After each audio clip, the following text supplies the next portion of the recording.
বলেনি এখন নাচনি করি, তার উপরে ঢোলের বাড়ি। আমি ঠাকুরের কাজ করতাম। নেক্সট টার্গেট রয়েছে দক্ষিণ ভারত কমপ্লিট করবো। সিজন ওয়াইজ যেগুলি পিঠে পুলি পায়েস যা কিছু হয় সব কিছু এখানে পাওয়া যাবে। সুন্দরবনটা এই মুহূর্তে আমার জন্য না।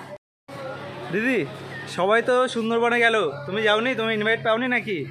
না না, সুন্দরবনটা এই মুহূর্তে আমার জন্য না।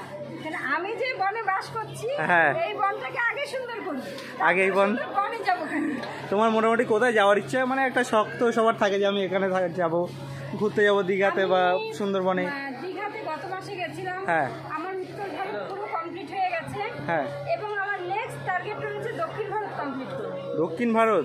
তাহলে তো অনেক দিনের ট্যুর হবে সেটা। হ্যাঁ, সেটা এই জন্য একটু একটু করে এখন সঞ্চয় হবে, কারণ আমি ঘুরতে ভীষণ ভালোবাসি। এবং হ্যাঁ, ঘুরলে মনও ভালো থাকে। আর তুমি যে প্ল্যাটফর্মে আছো এতে এমনিই মন ভালো থাকবে, কারণ এতটা মানুষের মাঝখানে তোমার তো মন ভালো থাকারই কথা। আমি এই জন্যই তো এসেছি, ভোজন রসিকদের মিলন মেলা নিয়ে। তো এই জন্যই এসেছি যে সবাইকে নিয়ে মেলায় পরিণত হবে। তাই ভোজন রসিক নামটা দেওয়ার পিছনে কারণটা কি? দেখো, তুমি আগে নাকি কীর্তন গান করতে, কি এরকম কিছু একটা আমি শুনছিলাম। কীর্তন গান না, আমি ঠাকুরের কাজ করতাম। ও, রান্না বান্না? হ্যাঁ, ঠাকুরের রান্না বান্না গুছানো। হ্যাঁ, তারপরে মোটামুটি ধরো আমার এই ভোজন রসিকদের মিলন মেলা সব কিছু পাবে। সিজন ওয়াইজ যেগুলি পিঠে পুলি পায়েস যা কিছু হয় সব কিছু এখানে পাওয়া যাবে।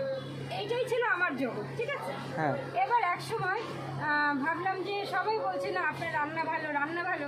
তাহলে বাংলাদেশ থেকে আই থিঙ্ক বাংলাদেশ থেকে কেউ একজন এসে তাই বলেছিল। বাংলাদেশ থেকে আমার ভাগনা এসেছিল।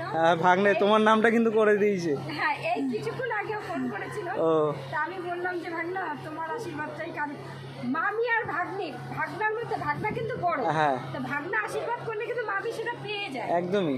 এবার তখন ও বললো যে ওরা আসলে আমি মাটন বিরিয়ানি করেছিলাম আর মাটন চাপ করেছিলাম।